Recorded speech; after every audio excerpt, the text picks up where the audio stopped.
How to turn off Ask Permission on Google Play Store. Hey everyone, welcome back to the channel.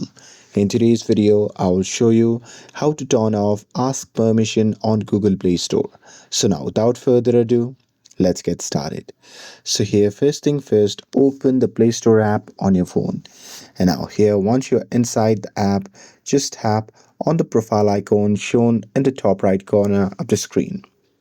And now here from this menu, what you have to do is simply scroll down and tap on settings. And now here, once you're inside the settings, just tap on family. And after that, you can just tap on parental controls. And here, if the parental controls are on, just tap on it and enter the pin. And with that, just toggle off the parental controls to remove the ask permission prompt for installing apps. And once you have turned it off, you can install apps without the device asking for permission each time. And that's it.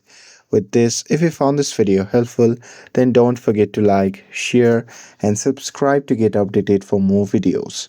Thanks for watching, and I'll see you in the next video.